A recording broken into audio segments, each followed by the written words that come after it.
नमस्कार। नूतन दीक्षित की कहानियां चैनल पर आपका स्वागत है। मैं नूतन दीक्षित आज सुना रही हूँ मुंशी प्रेमचंद की लिखी कहानी शिकार। फटे वस्त्रों वाली मुनिया ने रानी वसुधा के चांद से मुखड़े की ओर सम्मान भरी आंखों से देखकर राजकुमार को गोद में उठाते हुए कहा, हम गरीबों का इस तरह कैसे निभा हो सकता है महारानी। मेरी तो अपने आदमी से एक दिन न पटे, मैं उसे घर में बैठने न दूं। ऐसी ऐसी गालियां सुनाऊं कि छठी का दूध याद आ जाए। रानी वसुधा ने गंभीर विनोद के भाव से कहा, क्यों वह कहेगा नहीं। तुम मेरे बीच में बोलने वाली कौन है। मेरा जो जी में आएगा मैं वह करूंगा। तू अपना रोटी कपड़ा मुझसे लिया कर। तुझे मेरी दूसरी बातों से क्या मतलब। मैं तेरा गुलाम नहीं हूँ। मुनिया 3 ही दिन से यहाँ लड़कों को खिलाने के लिए नौकर हुई थी। पहले 2-4 घरों में चौका बर्तन कर चुकी थी, पर रानियों से अदब के साथ बातें करना अभी न सीख पाई थी। उसका सूखा हुआ सांवला चेहरा उत्तेजित हो उठा। कर्कश स्वर में बोली, जिस दिन ऐसी बातें मुंह से निकालेगा मूछें उखाड़ लूंगी सरकार। वह मेरा गुलाम नहीं है तो क्या मैं उसकी लौंडी हूँ। अगर वह मेरा गुलाम है तो ही मैं उसकी लौंडी हूँ। मैं आप नहीं खाती, उसे खिला देती हूँ, क्योंकि वह मर्द बच्चा है। पल्लेदारी में उसे बहुत कसाला करना पड़ता है। आप चाहे फटे पहनूं, पर उसे फटे पुराने नहीं पहनने देती। जब मैं उसके लिए इतना करती हूँ तो मजाल है कि वह मुझे आंख दिखाए। अपने घर को आदमी इसीलिए तो छाता छोपता है कि उससे बरखा बूंदी में बचाव हो। अगर यह डर लगा रहे कि घर न जाने कब गिर पड़ेगा तो ऐसे घर में कौन रहेगा। उससे तो ऊंट की छां ही कहीं अच्छी। कल न जाने कहाँ बैठा गाता बजाता रहा। 10 बजे रात को घर आया। मैं रात भर उससे बोली ही नहीं, लगा पैरों पड़ने घिघियाने। तब मुझे दया आ गई। यही मुझ में एक बुराई है, मुझसे उसकी रोनी सूरत नहीं देखी जाती। इसी से वह कभी कभी बहक जाता है। पर अब मैं पक्की हो गई हूँ, फिर किसी दिन झगड़ा किया तो या तो वही रहेगा या मैं ही रहूंगी। क्यों किसी की धौंस सहूं सरकार। जो बैठ कर खाए वह धौंस सहे। यहाँ तो बराबर की कमाई करती हूँ। वसुधा ने उसी गंभीर भाव से फिर पूछा, अगर वह तुझे बैठा कर खिलाता तब उसकी धौंस सहती। मुनिया जैसे लड़ने पर उतारू हो गई। बोली, बैठा कर कोई क्या खिलाएगा सरकार। मर्द बाहर काम करता है तो हम भी घर में काम करती हैं कि घर के काम में कुछ लगता ही नहीं। बाहर के काम में तो रात को छुट्टी मिल जाती है, घर के काम से तो रात को भी छुट्टी नहीं मिलती। पुरुष ये चाहे कि मुझे घर में बिठाकर आप सैर सपाटा करें तो मुझसे तो न सहा जाए। यह कहती हुई मुनिया राजकुमार को लिए हुए बाहर चली गई। वसुधा ने थकी हुई रुआसी आंखों से खिड़की की ओर देखा। बाहर हरा भरा बाग था, जिसके रंग बिरंगे फूल यहाँ से साफ नजर आ रहे थे, और पीछे एक विशाल मंदिर आकाश में अपना सुनहला मस्तक उठाए सूर्य से आंखें मिला रहा था। स्त्रियां रंग बिरंगे वस्त्राभूषण पहने पूजन करने आ रही थी। मंदिर की दाहिनी तरफ तालाब में कमल प्रभात के सुनहले आनंद से मुस्कुरा रहे थे, और कार्तिक की शीत रवि छवि जीवन ज्योति लुटाती फिरती थी। पर प्रकृति की यह सुरम्य शोभा वसुधा को कोई हर्ष न प्रदान कर सकी। उसे जान पड़ा प्रकृति उसकी दशा पर व्यंग्य से मुस्कुरा रही है। उसी सरोवर के तट पर केवट का एक टूटा फूटा झोंपड़ा किसी अभागिनी वृद्धा की भांति रो रहा था। वसुधा की आंखें सजल हो गई। पुष्प और उद्यान के मध्य में खड़ा वह सूना झोंपड़ा उसके विलास और ऐश्वर्य में घिरे हुए मन का सजीव मित्र था। उसके जी में आया, जाकर झोंपड़े के गले लिपट जाऊं और खूब रहूं। वसुधा को इस घर में आए 5 वर्ष हो गए। पहले उसने अपने भाग्य को सराहा था। माता पिता के एक छोटे से कच्चे आनंदहीन घर को छोड़कर वह एक विशाल भवन में आई थी, जहां संपत्ति उसके पैरों को चूमती हुई जान पड़ती थी। उस समय संपत्ति ही उसकी आंखों में सब कुछ थी। पति प्रेम गौण सी वस्तु थी, पर उसका लोभी मन संपत्ति पर संतुष्ट न रह सका। पति प्रेम के लिए हाथ फैलाने लगा। कुछ दिनों में उसे मालूम हुआ, मुझे परम रत्न भी मिल गया। पर थोड़े ही दिनों में वह भ्रम जाता रहा। कुंवर गजराज सिंह रूपवान थे, उदार थे, बलवान थे, शिक्षित थे, विनोद प्रिय थे और प्रेम का अभिनय भी करना जानते थे। उनके जीवन में प्रेम से कंपित होने वाला तार न था। वसुधा का खिला हुआ यौवन और देवताओं को भी लुभाने वाला रूप रंग केवल विनोद का सामान था। घुड़दौड़ और शिकार, सट्टे और मकार जैसे सनसनी पैदा करने वाले मनोरंजन में प्रेम दबकर पीला और निर्जीव हो गया था और प्रेम से वंचित होकर वसुधा की प्रेम तृष्णा अब अपने भाग्य को रोया करती थी। 2 पुत्र रत्न पाकर भी वह सुखी न थी। कुंवर साहब 1 महीने से ज्यादा हुआ शिकार खेलने गए और अभी तक लौटकर नहीं आए और यह ऐसा पहला ही अवसर न था। हाँ, अब उनकी अवधि बढ़ गई थी। पहले वह 1 सप्ताह में लौट आते थे, फिर 2 सप्ताह का नंबर चला और अब कई बार से 1-1 महीने की खबर लेने लगे। साल में 3-3 महीने शिकार की भेंट हो जाते थे। शिकार से लौटते तो घुड़दौड़ का राग छिड़ता, कभी मेरठ, कभी पूना, कभी बंबई, कभी कलकत्ता। घर पर ही रहते तो अधिकतर लंपट रईस जादों के साथ गप्पे उड़ाया करते। पति के यह रंग ढंग देखकर वसुधा मन ही मन कुड़ती और घुलती जाती थी। कई दिनों से हल्का हल्का ज्वर भी रहने लगा था।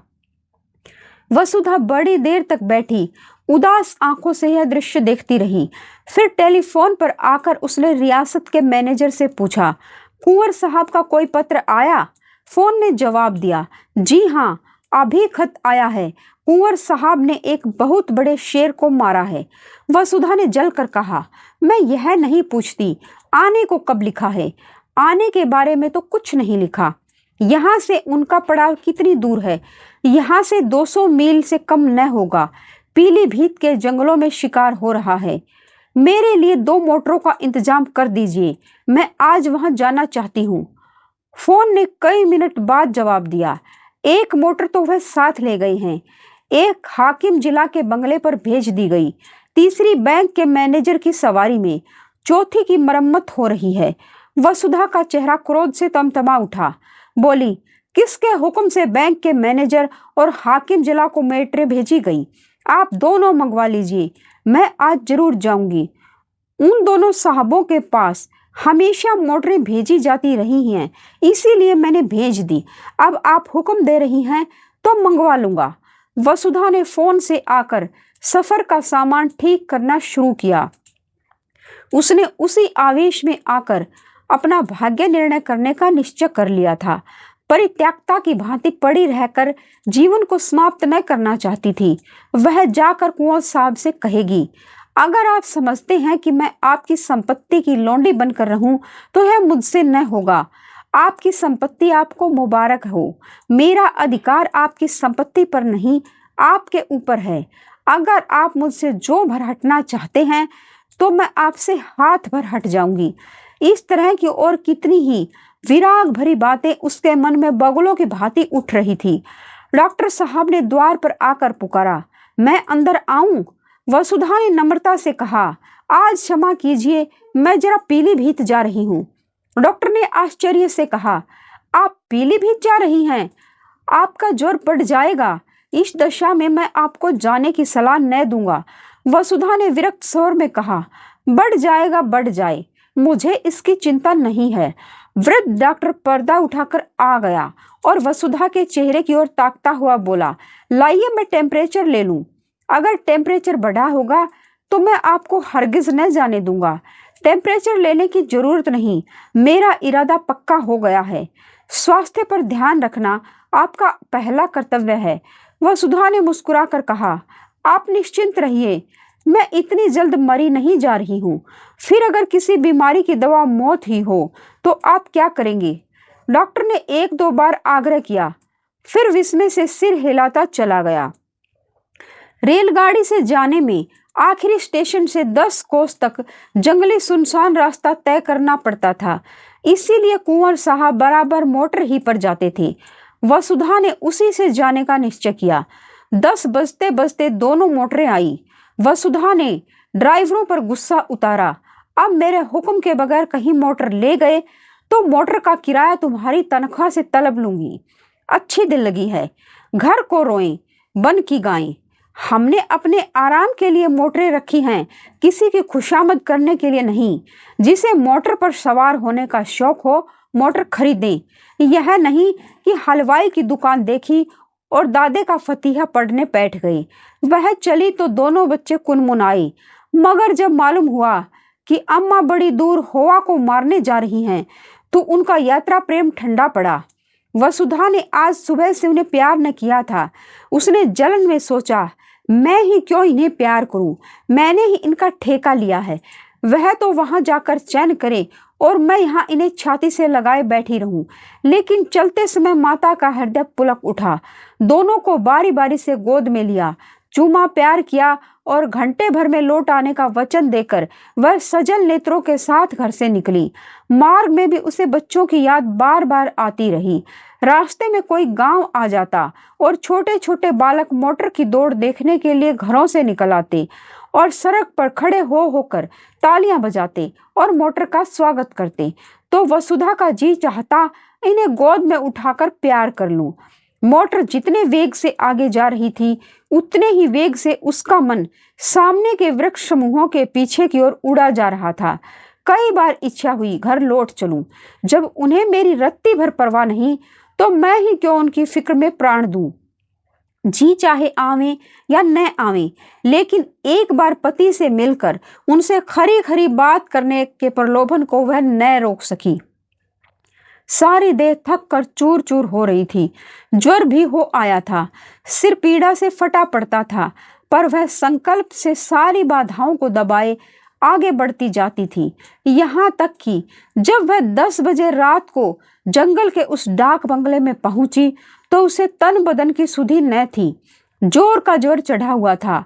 शोर की आवाज सुनते ही कुंवर साहब निकल आए और पूछा, तुम यहाँ कैसे आए जी, कुशल तो है? शोफर ने समीप आकर कहा, रानी साहब आई हैं हुजूर, रास्ते में बुखार हो आया, बेहोश पड़ी हुई हैं। कुंवर साहब ने वहीं खड़े कठोर स्वर में पूछा, तो तुम उन्हें वापस क्यों न ले गई? क्या तुम्हें मालूम नहीं था यहाँ कोई वैद्य हकीम नहीं है? शोफर ने सिटपिटा कर जवाब दिया, हुजूर वह किसी तरह मानती ही न थी तो मैं क्या करता? कुंवर साहब ने डांटा, चुप रहो जी, बातें न बनाओ। तुमने समझा होगा शिकार की बहार देखेंगे और पड़े पड़े सोएंगे। तुमने वापस चलने को कहा ही न होगा। शोफर, वह मुझे डांटती थी हुजूर। तुमने कहा था? मैंने कहा तो नहीं हुजूर, बस तो चुप रहो। मैं तुमको भी पहचानता हूँ। तुम्हें मोटर लेकर इसी वक्त लौटना पड़ेगा। और कौन कौन साथ हैं? शोफर ने दबी हुई ज़बान में कहा, एक मोटर पर बिस्तर और कपड़े हैं, एक पर खुद रानी साहब हैं, यानी और कोई साथ नहीं है। हुजूर, मैं तो हुक्म का ताबेदार हूँ, बस चुप रहो। यो झल्लाते हुए कुंवर साहब वसुधा के पास गए और आहिस्ता से पुकारा। जब कोई जवाब न मिला तो उन्होंने धीरे से उसके माथे पर हाथ रखा। सिर गर्म तवा हो रहा था। उस ताप ने मानो उनकी सारी क्रोध ज्वाला को खींच लिया। लपक कर बंगले में आए, सोए हुए आदमियों को जगाया, पलंग बिछवाया। अचेत वसुधा को गोद में उठाकर कमरे में लाए और पलंग पर लिटा दिया। फिर उसके सिरहाने खड़े होकर उसे व्यथित नेत्रों से देखने लगे। उस धूल से भरे मुखमंडल और बिखरे हुए रज रंजित केसों में आज उन्होंने आग्रह में प्रेम की झलक देखी। अब तक उन्होंने वसुधा को विलासिनी के रूप में देखा था, जिसे उनके प्रेम की परवाह न थी, जो अपने बनाव सिंगार ही में मगन थी। आज धूल के पाउडर और पोमेड में वह उसके नारीत्व का दर्शन कर रहे थे। उसमें कितना आग्रह था, कितनी लालसा थी। अपनी उड़ान के आनंद में डूबी हुई अब वह पिंजरे के द्वार पर आकर पंख फड़फड़ा रही थी। पिंजरे का द्वार खुलकर क्या उसका स्वागत न करेगा? रसोइये ने पूछा, क्या सरकार अकेले आई हैं? कुंवर साहब ने कोमल कंठ से कहा, हाँ जी, और क्या, इतने आदमी हैं, किसी को साथ न लिया। आराम से रेलगाड़ी से आ सकती थी, यहाँ से मोटर भेज दी जाती। मन ही तो है, कितने जोर का बुखार है कि हाथ नहीं रखा जाता। जरा सा पानी गर्म करो और देखो, कुछ खाने को बना लो। रसोइये ने सोचा, ठकुर सोहाती की 100 कोस की दौड़ बहुत होती है सरकार। सारा दिन बैठे बैठे बीत गया। कुंवर साहब ने वसुधा के सिर के नीचे तकिया सीधा करके कहा, कचूमर तो हम लोगों का निकल जाता है, 2 दिन तक कमर नहीं सीधी होती, फिर इनकी क्या बात है, ऐसी बेहुदा सड़क दुनिया में न होगी। यह कहते हुए उन्होंने एक शीशी से तेल निकाला और वसुधा के सिर में मलने लगी। वसुधा का ज्वर 21 दिन तक न उतरा। घर के डॉक्टर आए, दोनों बालक, मुनिया, नौकर चाकर सभी आ गए। जंगल में मंगल हो गया। वसुधा खाट पर पड़ी पड़ी कुंवर साहब की शुश्रूषाओं में अलौकिक आनंद और संतोष का अनुभव किया करती। वह दोपहर दिन चढ़े तक सोने के आदी थे। कितने सवेरे उठते, उसके पथ्य और आराम की जरा जरा सी बातों का कितना ख्याल रखते। जरा देर के लिए स्नान और भोजन करते, फिर आकर बैठ जाते। एक तपस्या सी कर रहे थे। उसका स्वास्थ्य बिगड़ता जाता था। चेहरे पर स्वास्थ्य की लाली न थी, कुछ व्यस्त से रहते थे। एक दिन वसुधा ने कहा, तुम आजकल शिकार खेलने क्यों नहीं जाती?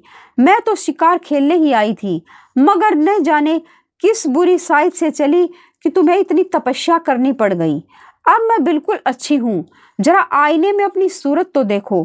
कुंवर साहब को इतने दिनों शिकार का कभी ध्यान ही न आया था, इसकी चर्चा ही न होती थी। शिकारियों का आना जुलना, मिलना जुलना बंद था। एक बार साथ के एक शिकारी ने किसी शेर का जिक्र किया था। कुंवर साहब ने उसकी ओर कुछ ऐसी कड़वी आंखों से देखा कि वह सूख सा गया।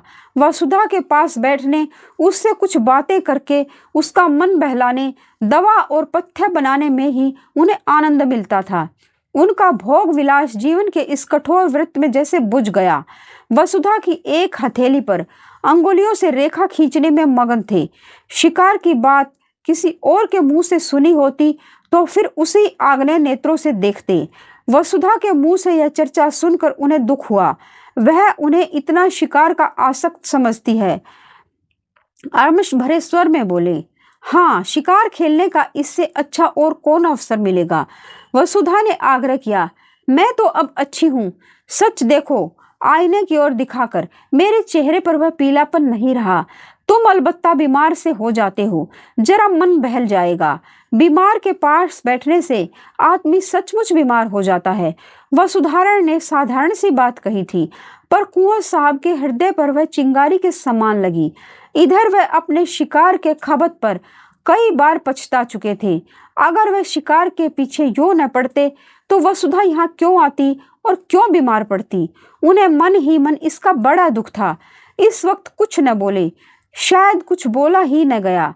फिर वसुधा की हथेली पर रेखाएं बनाने लगी। वसुधा ने उसी सरल भाव से कहा, अब कि तुमने क्या क्या तोहफे जमा किए, जरा मंगाओ देखूं। उनमें से जो सबसे अच्छा होगा उसे मैं ले लूंगी। अब कि मैं भी तुम्हारे साथ शिकार खेलने चलूंगी। बोलो, मुझे ले चलोगे न? मैं मानूंगी नहीं, बहाने मत करने लगना। अपने शिकारी तोहफे दिखाने का कुंवर साहब को मर्ज था। सैकड़ों ही खालें जमा कर रखी थी। उनके कई कमरों में फर्श, गद्दे, कोच, कुर्सियां, मोढ़े सब खालों ही के थे। ओढ़ना और बिछानो भी खालों ही का था। बाघंबरों के कई सूट बनवा रखे थे। शिकार में वही सूट पहनते थे। अब की भी बहुत से सींग, सिर, पंजे, खालें जमा कर रखी थी। वसुधा का इन चीजों से अवश्य मनोरंजन होगा। यह न समझे कि वसुधा ने सिंह द्वार से प्रवेश न पाकर चोर दरवाजे से घुसने का प्रयत्न किया है। जाकर वह चीजें उठवा लाई, लेकिन आदमियों को पर्दे की आड़ में खड़ा करके पहले अकेले ही उसके पास गए। डरते थे कहीं मेरी उत्सुकता वसुधा को बुरी न लगे। वसुधा ने उत्सुक होकर पूछा, चीजें नहीं लाए? लाया हूं, मगर कहीं डॉक्टर साहब न हूं। डॉक्टर ने पढ़ने लिखने को मना किया था। तोहफे लाए गए। कुंवर साहब एक एक चीज निकाल कर दिखाने लगे। वसुधा के चेहरे पर हर्ष की ऐसी लाली हफ्तों से न दिखी थी, जैसे कोई बालक तमाशा देखकर मगन हो रहा हो। बीमारी के बाद हम बच्चों की तरह जिद्दी, उतने ही आतुर, उतने ही सरल हो जाते हैं। जिन किताबों में मन न लगा हो वह बीमारी के बाद पढ़ी जाती हैं। वसुधा जैसे उल्लास की गोद में खेलने लगी। चीतों की खालें थी, बाघों की, मृगों की और शेरों की। वसुधा हर एक खाल नई उमंग से देखती, जैसे बायोस्कोप के एक चित्र के बाद दूसरा चित्र आ रहा हो। कुंवर साहब एक एक तोहफे का इतिहास सुनाने लगे। यह जानवर कैसे मारा गया, उसके मारने में क्या क्या बाधाएं पड़ी, क्या क्या उपाय करने पड़े, पहले कहाँ गोली लगी आदि। वसुधा हरेक की कथा आंखें फाड़ फाड़ कर सुन रही थी। इतना सजीव स्फूर्ति में आनंद उसे आज तक किसी कविता, संगीत या आमोद में न मिला था। सबसे सुंदर एक सिंह की खाल थी, वही उसने छांटी। कुंवर साहब की यह सबसे बहुमूल्य वस्तु थी, उसे अपने कमरे में लटकाने को रखे हुए थे। बोले, तुम बाघंबरों में से कोई ले लो, यह तो कोई अच्छी चीज नहीं। वसुधा ने खाल को अपनी ओर खींच कर कहा, रहने दीजिए अपनी सलाह, मैं खराब ही लूंगी। कुंवर साहब ने जैसे अपनी आंखों से आंसू पोंछ कर कहा, तुम वही ले लो, मैं तो तुम्हारे ख्याल से कह रहा था, मैं फिर वैसा ही मार लूंगा। तो तुम मुझे चकमा क्यों देते थे? चकमा कौन देता था? अच्छा खाओ मेरे सिर की कसम कि यह सबसे सुंदर खाल नहीं है। कुंवर साहब ने हार की हंसी हंसकर कहा, कसम क्यों खाई, इसे खाल के लिए? ऐसी ऐसी 1,00,000 खाले हों तो तुम्हारे ऊपर न्यौछावर कर दूं। जब शिकारी सब खाले लेकर चला गया तो कुंवर साहब ने कहा, मैं इस खाल पर काले ऊन से अपना समर्पण लिखूंगा। वसुधा ने थकान से पलंग पर लेटते हुए कहा, अब मैं भी शिकार खेलने चलूंगी। फिर वह सोचने लगी, वह भी कोई शेर मारेगी और उसकी खाल पतिदेव को भेंट करेगी। उस पर लाल ऊन से लिखा जाएगा प्रियतम। जिस ज्योति के मंद पड़ जाने से हर एक व्यापार, हर एक व्यंजन पर अंधकार छा गया था, वह ज्योति अब प्रदीप्त होने लगी थी। शिकारों का वृतांत सुनने की वसुधा को चाट सी पड़ गई।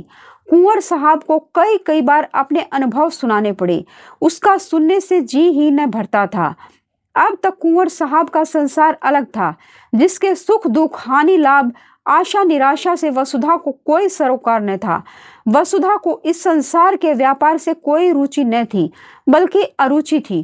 कुंवर साहब इस पृथक संसार की बातें उससे छिपाते थे, पर अब वसुधा उनके इस संसार में एक उज्जवल प्रकाश, एक वरदानों वाली देवी के समान अवतरित हो गई थी।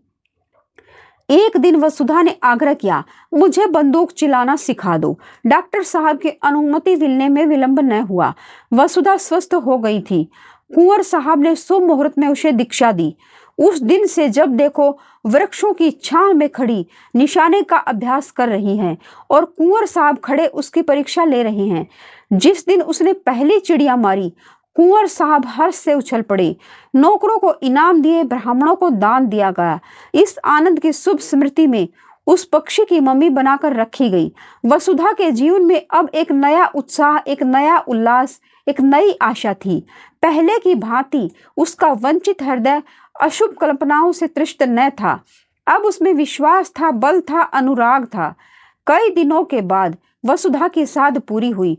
कुंवर साहब उसे साथ लेकर शिकार खेलने पर राजी हुए और शिकार था शेर का, और शेर भी वह जिसने इधर 1 महीने से आसपास के गांव में तहलका मचा दिया था। चारों तरफ अंधकार था, ऐसा सघन कि पृथ्वी उसके भार से कराहती हुई जान पड़ती। कुंवर साहब और वसुधा एक ऊंचे मचान पर बंदूक लिए दम साधे बैठे थे। भयंकर जंतु था। अभी पिछली रात को वह एक सोते हुए आदमी को खेत में मचान पर से खींच कर ले भागा था। उसकी चालाकी पर लोग दांतों तले अंगुली दबाए थे। मचान इतना ऊंचा था कि चीता उछल कर न पहुंच सकता था। हाँ, उसने यह देख लिया कि वह आदमी मचान पर बाहर की तरफ सिर किए सो रहा था। दुष्ट को एक चाल सूझी। वह पास के गांव में गया और वहां से एक लंबा बांस उठा लाया। बांस के एक सिरे को उसने दांतों से कुचला और जब उसकी कूची सी बन गई तो उसे न जाने अगले या पिछले पंजों से या दांतों से उठाकर सोने वाले आदमी के बालों में फिराने लगा। वह जानता था बाल बांस के रेशों में फंस जाएंगे। एक झटके में वह अभागा आदमी नीचे आ रहा। इसी मानस भक्षी चीते की घात में दोनों शिकारी बैठे हुए थे। नीचे कुछ दूर पर भैंसा बांध दिया गया था और शेर के आने की राह देखी जा रही थी। कुंवर साहब शांत थे। पर वसुधा की छाती धड़क रही थी। जरा सा भी पत्ता खड़कता तो वह चौंक पड़ती और बंदूक सीधी करने के बदले में चौंक कर कुंवर साहब से चिपक जाती। कुंवर साहब बीच बीच में उसकी हिम्मत बंधाते जाते थे। जो ही भैंसे पर आया मैं उसका काम तमाम कर दूंगा, तुम्हारी गोली की नौबत ही न आने पावेगी, वसुधा ने सिहर कर कहा। और जो कहीं निशाना चूक गया तो उछलेगा, तो फिर दूसरी गोली चलेगी। तीनों बंदूकें तो भरी तैयार रखी हैं। तुम्हारा जी घबराता तो नहीं? बिल्कुल नहीं। मैं तो चाहती हूं पहला मेरा निशाना होता। पत्ते खड़खड़ा उठे। वसुधा चौंक कर पति के कंधों से लिपट गई। कुंवर साहब ने उसकी गर्दन में हाथ डालकर कहा, दिल मजबूत करो प्रिय। वसुधा ने लज्जित होकर कहा, नहीं नहीं, मैं डरती नहीं। जरा चौंक पड़ी थी। सहसा भैंसे के पास दो चिंगारियां सी चमक उठी।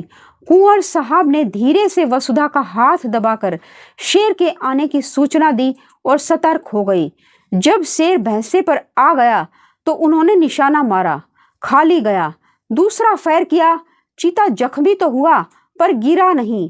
क्रोध से पागल होकर इतनी जोर से गरजा कि वसुधा का कलेजा दहल उठा। कुंवर साहब तीसरा फैर करने जा रहे थे कि चीते ने मचान पर जस्त मारी। उसके अगले पंजों के धक्के से मचान ऐसा हिला कि कुंवर साहब हाथ में बंदूक लिए झोंके से नीचे गिर पड़े। कितना भीषण अवसर था! अगर एक पल का भी विलंब होता तो कुंवर साहब की खैरियत न थी। शेर की जलती हुई आंखें वसुधा के सामने चमक रही थी। उसकी दुर्गंध में सांस देह में लग रही थी। हाथ पांव फूल रहे थे।